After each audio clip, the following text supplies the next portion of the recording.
Breaking news po mga kababayan. Nako po, kasabay po ng pagsabog ng halimaw na si Uwan dito sa Pilipinas, nananalasa na po sa lalawigan ng Baler. Ngayon po, pinasabog din ang balita na ito, ang paghuli kay General Bato at meron na daw warrant of arrest galing po sa ICC. Ito po ang binanggit ni Ombudsman Boyeng Rimulya. Kasabay po ng malawakang rally ng Iglesia ni Cristo, ito na ang pasabog nila. Isasabay daw at dadakpin ito sa November 16 hanggang 18 si General Bato. Totoo kaya ito mga kababayan? Kasabay po ng malawakang rally ng Iglesia ni Cristo na transparency and accountability. Mga kababayan, tuloy na rin po ang malawakang rally na ito para ipanawagan sa gobyerno ang transparency and accountability. Nako po mga kababayan, sabay-sabay po ang mga balitang pasabog na ito na ikagugulat ng mga Pilipino. Katatapos lang po ng bagyong Tino sa Cebu na nanalasa at nag-iwan ng matinding pighati at marami pong nagbuwis ng buhay, mahigit 200 po na buhay ang namatay. So ngayon po, ito na, General Bato, dadakpin na daw. Halaka, pakinggan po natin ang balitang ito. Napaka breaking news po nito. Matindi. Ang dami po mga balita ngayon. Yung iba, talagang binabatikos pa ang gagawing rally ng Iglesia ni Cristo. Bakit daw inuna po ang rally kaysa tumulong daw sa mga nasalanta ng bagyo? Aba, mas marunong pa kayo. Mas nauna po ang plano po na mag-rally kaysa sa mga sinasabi nyo. So ngayon po mga kababayan, bakit ba ipapahuli si General Bato? Sino ang may pakana? Nako po mga kababayan ko, ito na, meron daw mastermind na talagang inuubos nila yung mga alyansa ng mga Duterte para daw pagsapit po ng 2026 ay madali daw nilang isagawa ang pagpapatalsik at ituloy ang impeachment ni BP Inday Sara. Di ba mga kababayan, marami daw nakahilera, nakaantabay sa mga ipapaaresto sa ICC. So ngayon, si General Bato muna daw. Nako po mga kababayan ko, mga kababayan, matinding pasabog ito. Kasabay ng mga malawakang protesta, isasabay daw si General Bato para ipahuli sa ICC. Nako po mga kababayan, ito na po ang balita. Ngayon lang po ito. Good morning po, attorney. Yes, hello. Ayan na si ma'am. Ma'am, Okay. ano po ang impormasyon ninyo dito sa arrest warrant daw? Meron na nga po bang inilabas laban kay Senador Bato de la Rosa? Nako, showbiz answer pa rin tayo. And we can neither confirm nor deny kasi yung ICC hindi pa rin niya kinukumpirma. May komplikasyon din kasi yan na baka yung dokumento ay hindi pa for public consumption. Kaya, sabi nga ng mga biktima, okay lang din naman kasi hindi naman ito parang lalabas ba, meron ba?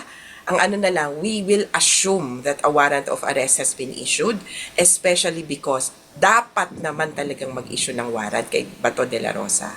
So, possible po na meron, pero hindi lang Nilalabas ng ICC Dapat sa kanilang secret. website. Oo, dapat secret, Parang pero yung kay na-anunsyo. Duterte. Oo. Ma'am, bakit po kaya kailangan, Attorney Conti, bakit kailangan secret itong paglabas ng warrant sa katulad po ni Senator Bato de la Rosa? Marami kasing nakalagay sa warrant of arrest na pwedeng maturing na private information. Ilan dyan, posibleng nandun ang pangalan ng ilang witnesses, posibleng nandun ang private information mismo ni Bato de la Rosa, posibleng kumbaga masangkalan yung ongoing processes kay Duterte tapos pati kay Bato. Kaya nagkakaroon ng pagkakataon dapat na i-redact. 'Di ba? Yung nakikita nating dokumento mula sa ICC, maraming parang naka-redacted, Yes, may, oo. may parenthesis. Protection 'yon nung mga taong involved at nung proseso mismo. Today is about Timo, our kit and So yan mga kababayan, nako po, talagang ipapahuli na si General Bato. Nako po, kaya ba nilang ipahuli ito mga kababayan? Na basta-basta na lang ipadakip sa ICC gaya kay Pangulong Duterte. Yan po ang malupit. Di ba meron bagong resolution ng Korte Suprema na hindi basta-basta ibibigay ang mga Pilipino sa banyaga. Nako po mga kababayan ko, eto na. Bakit kaya sinasamba nila ang ICC dito? Bakit tila nawawala ang karapatan ng Pilipinas para siya mismo ang, 'di ba? Para siya mismo ang magparusa sa kanyang mga nasasakupan. Kailangan pa ng ibang bansa. Parang aso ng mga Pilipino dito. Parang utos-utusan na lang ng mga ibang bansa. Hindi makatayo sa sarili nitong paa. Grabe mga kababayan, history talaga ito. Na nagkaroon tayo ng ganito na alipin ng ibang bansa. Grabe. I-redact lang naman nila ito. So ilalagay lang nila redacted and then they can release it na doon sa website nila. Pero talaga bang walang nire-release na warrant of arrest doon sa website ng ICI para maging reference kung meron nga or wala? ICC tayo ICC, Oo, sorry. ICC. Nalilito na kami sa ICI at ICC. Oo nga Pero yes, pero yes. Maski ako rin Pero itong parang option to make public the document, ibang punto pa yan. Diyan napapasok yung kumbaga politika. Ang ICC technically dapat publiko yung mga dokumento niya, pero kung sa tingin niya masasangkalan yung pagiging public ng dokumento sa enforcement ng warrant, posibleng may hiling yung prosecutor na wag mo nang i-public para lang masigurado na mahuli yung tao. Case in point, yung nangyari kay Duterte. Pinagchichismisan pero hindi na kumpirma until hinuhuli na siya. Yung meron namang experience yung ICC na in-announce niya. Nag-press con kaagad. Pero ito ay para dun sa mga suspect na mukhang hindi or never niyang mahuhuli. Presidente ng Russia, presidente or prime minister ng Israel, itong si Netanyahu at saka si Putin, in-announcean na lang ng warrant of arrest kasi baka akala ng ICC or iniisip ng ICC, hindi na natin mahuhuli to. So dalawang taktika yan. Public, pero hindi mo mahuhuli, or secret, pero mahuhuli mo. Kaya tingin ko, it's the latter para kay Bato de la Rosa. Kaso, in-announce na ni Ombudsman Remulla. So, So, may basis negative pa ya, effect. may negative effect. May negative effect kaya yun, attorney? May basis po ba yung statement ni Ombudsman Remulla about Possible ba na nagkamali ang isang ombudsman sa ganitong impormasyon? Well, to be fair to the ombudsman, may sources yan. Dating ang DOJ secretary at hindi pala career, kundi matagal na politiko. Hindi siya nasa career service, kundi politiko, elected official. Kaya maraming mga galamay, maraming mga tenga yan on the ground. Kaya posible talagang meron siyang nakausap. Yun naman ang sinabi niya May nagsabi sa kanya. Hindi kumbaga nabasa niya yung warrant. Posibleng alam niya, posibleng totoo yon, pero kung bakit niya sinabi ahead of time, yan ang hindi ko alam. Ang ano ko lang, sa totoo, hindi naman sorpresa to kay Bato de la Rosa at the fact that, kumbaga, dati pa lang ugong-ugong na yan, pero the fact that Duterte was arrested, alam niya nang pila siya, next in line na siya. Kaya, nag-abang kami ng mga statements niya. Fortunately, fortunately, kung pagbabatayan natin yung statement ni Bato mismo, siya mismo, hindi daw siya manlalaban, hindi daw siya magre-resist ng arrest, at kumbaga, he will submit himself voluntarily kung dumating na ang warrant. Susundan niya lang, sabi niya, yung proseso.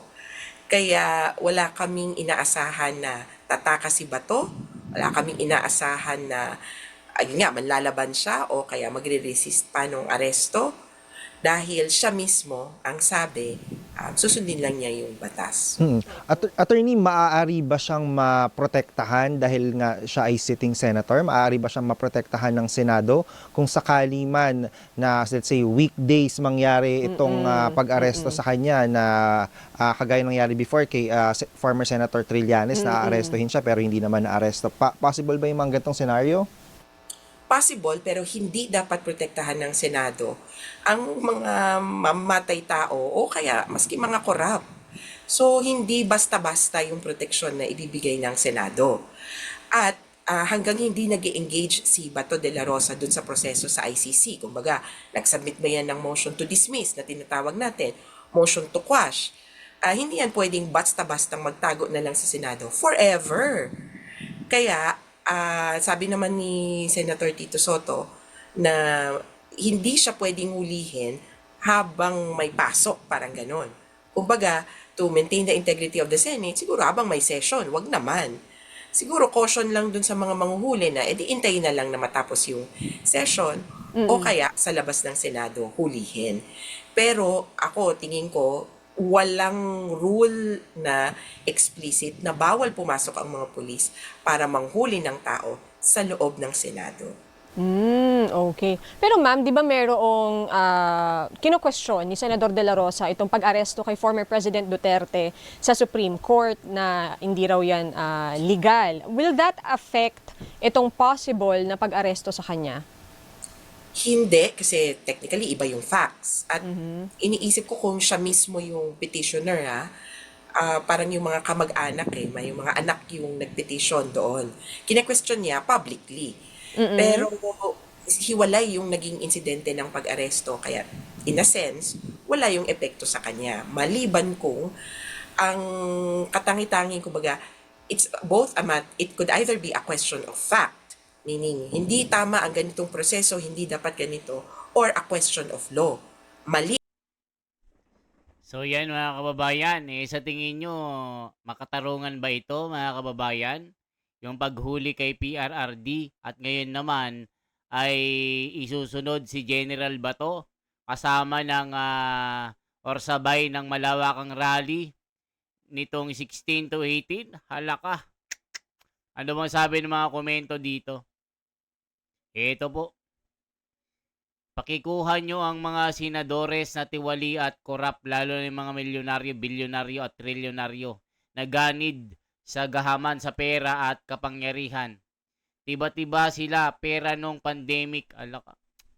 ICC ay mga basher ito mga kababayan. Di ba sabi ni Bato, parang noon time show ang senador sa pamamahala ni SP Soto? Sabihin mo nga ulit ng mga paninira mo kay Soto.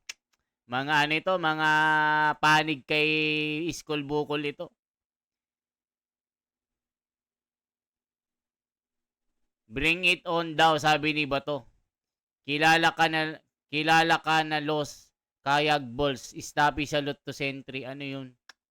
Ay parang ano mga ano ito mga kababayan, mga panig ito sa mga ICC, yung mga nagko-comment.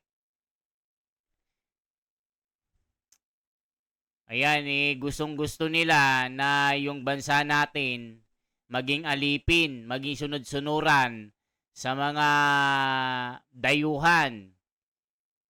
Yan po ang nangyayari ngayon mga kababayan. Ombudsman confirms ICC arrested orders versus Bato. Matindi ito mga kababayan. Talagang unti-unti na nilang hinuhuli ang mga kaalyado ni dating Pangulong PRRD. Lalong-lalo na po itong darating na eleksyon si Sara Duterte, ayaw nilang maging pangulo. So, ang nangyayari mga kababayan, parang demolition job ang kanilang ginagawa. Ito po yung mga komento na nagsisirculate sa social media. Kaya daw nila gustong ipadakip lahat po ng mga kaaway nila para tuloy-tuloy ang kanilang piyesta. Nakita nyo naman mga kababayan, tuloy na po ang rally po ng Iglesia de Cristo, November 16 to 18. Talagang ito po ang isisigaw. Transparency and accountability. Magkaroon ng linaw at makulong ang makulong. Yung mga dapat makulong. Yung mga mastermind. Mga kababayan, yan po ang isisigaw doon. Wala pong isisigaw na BBM resign, wala po. Yung kailangan lang marinig at kailangang mangyari na kasi alam nyo naman ang nagaganap ngayon, hindi nakikitaan ng patas na pagtingin ng batas. Ang mga hinuhuli nila, mga witness. Ang nakukulong mga witness. Pero yung mga tunay na mga buhaya na nagnakaw sa pera ng bayan, pinagtatakpan nila. Kaya mga kababayan, anong masasabi nyo dito? General ba to? Huhulihin na daw ng ICC anytime soon. Kailangan daw muna sikreto pero na-announce ni Boying Rimulye. So mga kababayan, yan lamang po ang ating bahagi dito. Anong masasabi nyo po sa mga pasabog na ito? Malabag yung kuwan ang paghuli kay General Bato. Kasabay po ng malawakang rally ng Iglesia de Cristo. Marami na namang naglalabasan na paninira.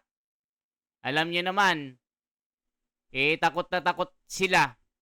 Pagkapatiran na ang nagrally kasi nanginginig po sila. Pati Malacanang nanginginig na. Lahat ng mga buhaya dito nanginginig na. Pag Iglesia de Cristo ang nagrally, alam nyo na.